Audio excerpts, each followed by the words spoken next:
Assalamualaikum warahmatullahi wabarakatuh. Jumpa kembali dengan Banyuwangi Official. Oke, selamat siang semuanya teman-teman ya. Kali ini kita mau nonton lagi, yaitu video tentang Amin Rais, yang dimana tetap menyinggung ataupun berstatement bahwa IKN akan mangkrak. Oke, kita simak videonya.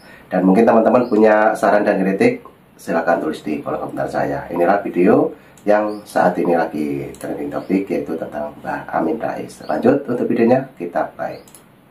Tapi ada juga kelompok yang irasional, kelompok yang selalu menyalahkan. Mau presidennya itu benar, salah. Apalagi kalau presidennya salah, makin salah itu, makin keras itu kritik-kritiknya. Jadi benar atau salah, selalu salah. Salah satu karya terburuk dan terkutuk Jokowi menurut saya adalah ambisi gilanya memindah ibu kota Jakarta ke Kalimantan Timur. Setiap perubahan itu belum tentu menghasilkan hal yang lebih baik. Tetapi tanpa perubahan, sudah pasti tidak akan ada pembaharuan.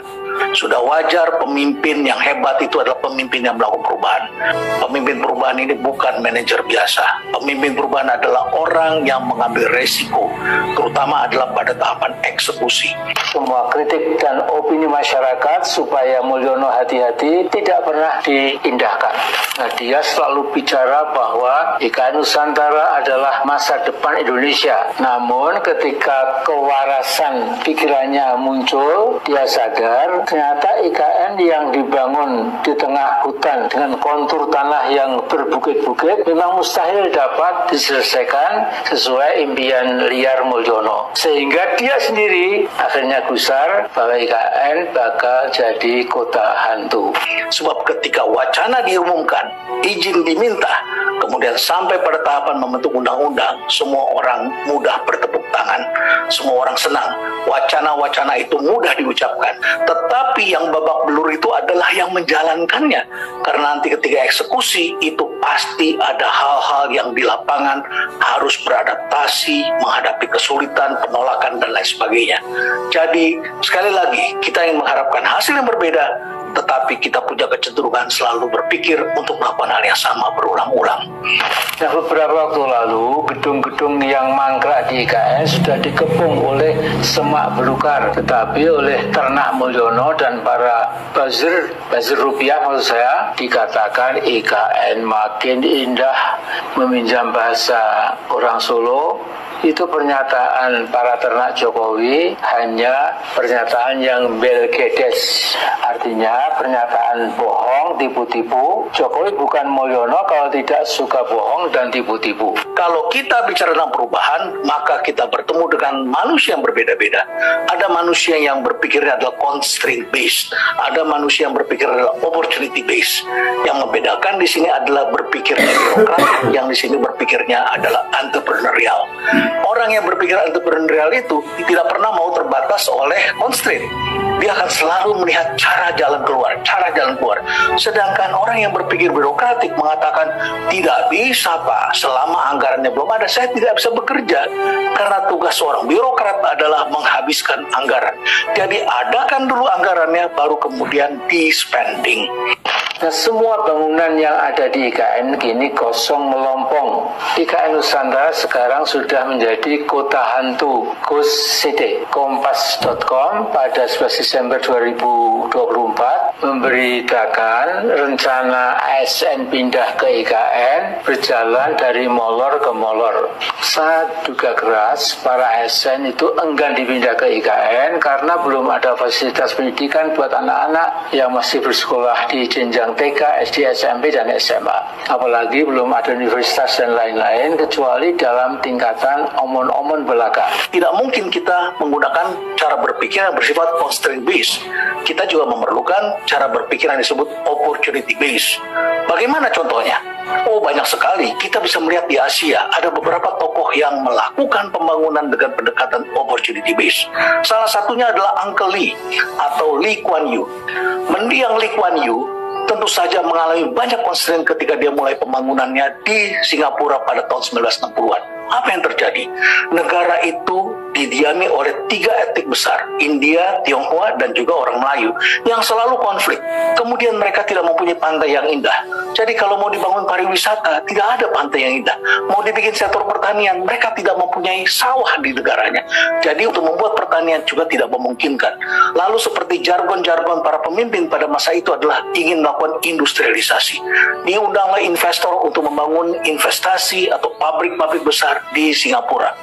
Begitu investor datang, hanya dalam hitungan hari, mereka sudah memutuskan tidak mungkin membangun pabrik besar di Singapura.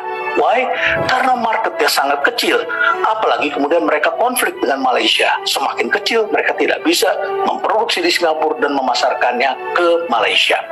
Jadi, serba constraint, serba terbatas. Dan kalau hari ini bertemu dengan orang-orang yang constraint based, mustahil Singapura bisa berkembang seperti hari ini. Jadi, kalau pada saat itu Lee Kuan Yew dibatasi oleh orang-orang yang constraint based, maka mustahil kita bisa menyaksikan Singapura yang hebat seperti hari ini. Apa yang dilakukan oleh Uncle Lee? Dia merubah strateginya, dan dia kemudian melihat investor datang ke Malaysia, investor datang ke Indonesia karena marketnya cukup besar. Kemudian Uncle Lee berpikir bagaimana agar orang-orang ini mau tinggal atau mau menginap. Syaratnya adalah harus memiliki lingkungan yang bersih, aman, tidak ada konflik, dan kemudian mereka bisa mendatangkan orang karena tempatnya ini sehat. Maka kemudian kampanye mulai dilakukan. Para investor, para pekerja, para profesional yang disayang oleh perusahaan-perusahaan besar itu diizinkan untuk tinggal di Singapura oleh pemilik perusahaan. Mereka bekerja di Indonesia, pada akhir pekan atau keluarganya tinggal di Singapura. Why? Karena udaranya bersih, airnya lebih bersih, dan tentu saja karena negaranya aman. Sementara 3 hal ini diabaikan di negara-negara di sekitarnya. Jadi Lee Kuan Yew adalah contoh pemimpin yang berpikir di luar dari kebiasaan, tidak constraint based. Kemudian kita juga melihat tokoh lainnya. Ini ada di Korea Selatan. Namanya Mendiang Park Chung Hee, seorang tentara yang kemudian memimpin dengan tangan besi. Tapi akhirnya ia juga mati ditembak. Nah, bangsa Indonesia tidak usah terlalu berharap dengan masa depan IKN yang sekarang mangkrak-krak. Nah, kemanapun Jokowi alias Mulyono lari, dia harus dimintai tanggung jawab atas korupsi sistematiknya, termasuk membangun IKN abal-abal itu. Dalam setiap Nah, itulah teman-teman ya, statement dari Mbah Amin Rais. Tapi masih banyak juga para pembela Pak Jokowi yang dimana membantah dengan statementnya Mbah Amin Rais ini, teman-teman. Oke, lanjut lagi karena videonya masih panjang. Mari kita simak lagi. Lanjut. peristiwa perubahan selalu akan ada yang namanya resistensi atau penolakan-penolakan, baik secara halus maupun secara terang-terangan. Jadi tidak heran kalau ada petisi, ada keberatan-keberatan. Seperti itulah yang namanya perubahan. Selalu akan ada resistensi. Apakah itu dilakukan hari ini, 20 tahun yang lalu, 30 tahun yang lalu, atau dia lakukan 20 tahun ke depan, 30 tahun ke depan? Jawabnya, setiap perubahan selalu akan dilengkapi atau selalu ditemani dengan sebuah peristiwa yang disebut resistensi. Jadi sekarang tinggal kita pilih, mau kita lakukan sekarang atau di masa depan. Nah, Mulyono harus dibawa ke pengadilan. Saya yakin IKN yang gagal itu hanya salah satu kejahatan Mulyono. Bangsa Indonesia hari-hari ini juga dikejutkan bahwa pagar bambu di lautan sebelah utara Tangerang sepanjang 31 km juga ada tangan kotor Mulyono di situ. Jadi insya Allah manusia Mulyono akan mengakhiri hidupnya di penjara. Faktanya, ya ada lagi hal yang kelima, yaitu ketidakpastian atau uncertainty. Ketidakpastian selalu ada dalam setiap rencana-rencana besar, apalagi yang dilakukan tidak sekejap. Misalnya saja Bung Karno pernah merencanakan untuk pindah ibu kota pada tahun 1957. Dan kemudian gagasan itu disampaikan di hadapan para arsitek dan perencana tata kota dari Rusia. Kemudian mereka membantu Bung Karno membuat rencana itu. Jadi tata kotanya sudah ada dan ditatalah Palangkaraya menjadi calon ibu kota baru. Di situ Bung Karno merencanakan kota baru yang kemudian hidup berdampingan antara jalan darat dengan jalan sungai. Bahkan Bung Karno melarang pembangunan gedung-gedung di sepanjang tepi sungai, karena itu bisa merusak alam dan pemandangan. Tetapi pada tahun 1960-an, ternyata ekonomi Indonesia di bawah Bung Karno mengalami kemunduran.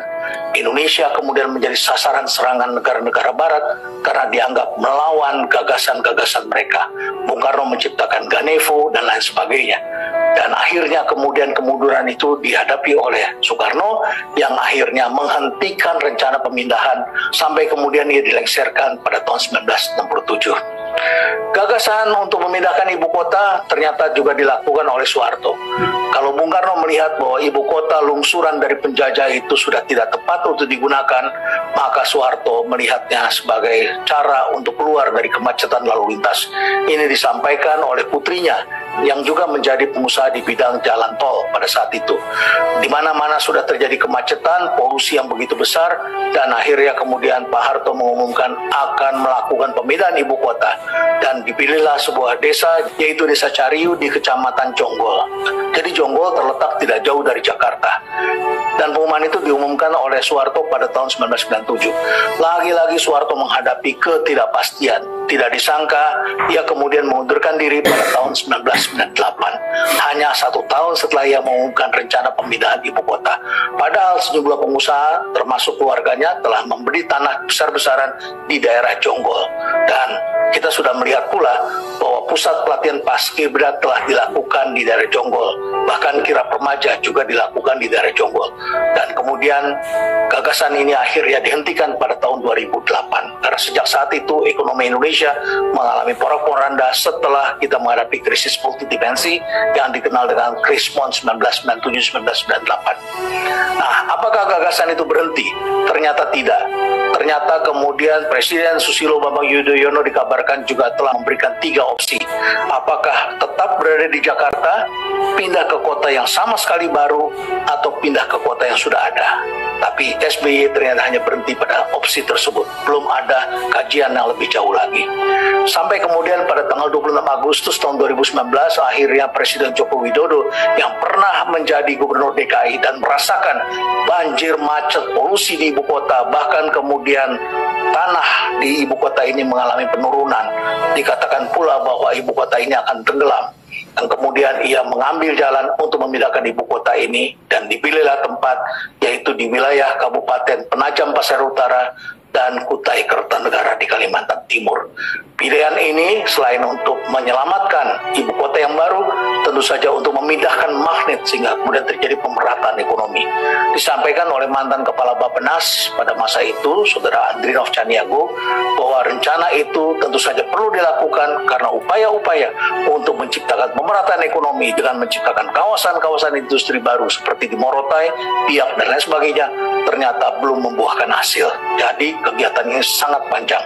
Dan juga disampaikan pemindahan ibu kota ini tidak bisa dilakukan sekejap, bisa dilakukan 10 sampai 15 tahun. Jadi membutuhkan waktu yang panjang oleh para penerusnya. Dan oleh karena itulah maka rencana pemindahan ini perlu diturunkan dalam bentuk undang-undang dan rencana pembangunan jangka menengah nasional. Jadi tidak berhenti hanya pada gagasan undang-undang, tetapi juga harus diturunkan dalam bentuk blueprint strategi. Jadi harus ada perencanaan yang mengantarkan kita untuk melakukan langkah-langkah selanjutnya. Pemindahan ibu kota sendiri dikabarkan telah menjadi rebutan bagi sejumlah provinsi. Ada yang mengatakan pernah ada wacana untuk membuat di Purwokerto. Kemudian juga ada yang menyebutkan Lampung. Bahkan ada sejumlah wartawan yang mengatakan, jangan hanya Lampung saja, tapi juga Palembang. Kemudian juga pernah ada disebut-sebut di daerah Kerawang. Tetapi sekali lagi, persoalan yang diajukan kenapa harus pindah selalu sama, yaitu macet, dan sudah tidak lagi sesuai untuk kita hidup bersama seperti sekarang ini. Polusi begitu besar, ekonomi bisa lumpuh, kerugian ekonomi karena kemacetan lalu lintas begitu besar, ledakan penduduk, kemudian terjadi ketimpangan ekonomi, karena luar Jawa juga harus dimakmurkan. Wacana ini kurang lebih tetap sama. Tetapi saya menyatakan pada Anda bahwa wacana-wacana ini tentu harus dituangkan dalam bentuk kajian, dan kemudian dari kajian itu diumumkan, kemudian Presiden meminta izin kepada rakyat Indonesia melalui parlemen, sampai kemudian membuat undang-undang dan baru disusun program. Oleh karena itu maka ini bukan sesuatu yang sifatnya jangka pendek, tetapi memerlukan waktu. Apakah ibu kota masih bisa menjadi tempat tinggal yang layak seperti yang pernah kita impikan? Banyak sekali lagu-lagu yang telah diciptakan oleh para musisi yang saya kira telah menginspirasi sejumlah tokoh untuk melakukan perubahan. Atau sempat terkenal lagu-lagu yang liriknya diciptakan oleh grup band Bimbo. Bimbo, dulu namanya Trio Bimbo, yang kemudian dikenal sebagai Bimbo, ini telah menciptakan lagu-lagu yang selalu ada satirnya tentang ibu kota. Dan saya kira semua ini menyiratkan sesuatu yang perlu kita renungkan bersama.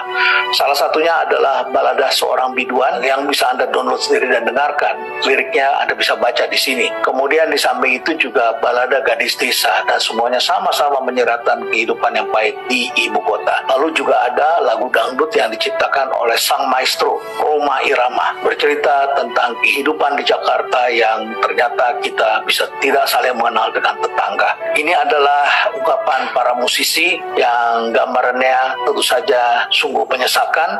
Saya tidak berpretensi apa-apa karena saya juga warga ibu kota. Sejak kecil saya tinggal di Jakarta. Kalaupun sekarang sudah mulai di pinggiran-pinggiran Jakarta, saya tetap merasa sebagai warga dari ibu kota Jakarta. Dan saya sangat mengenal betul perkembangan kota ini. Saya dibesarkan, sekolah, bergaul, bekerja, semua di Jakarta. Oleh karena itu maka perlu kita pikirkan bahwa dalam setiap perubahan selalu ada resikonya, selalu ada resistensinya, dan selalu ada tantangannya.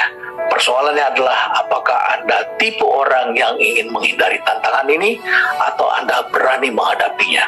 Kalau Anda menang, kalau Anda benar, kalau Anda bisa menjalankan dengan baik, dan Tuhan berpihak kepada Anda, maka jadilah perbedaan itu. Apapun resistensi dan kesulitan yang dihadapi. Namun kalau Tuhan tidak berkehendak, maka ini pasti tidak akan jadi. Jadi perubahan belum tentu menjadikan sesuatu lebih baik. Tapi tanpa perubahan, belum tentu ada pembaharuan. Nah, oke, teman-teman, itulah semua statement yang dikeluarkan oleh Mbah Amin Rais.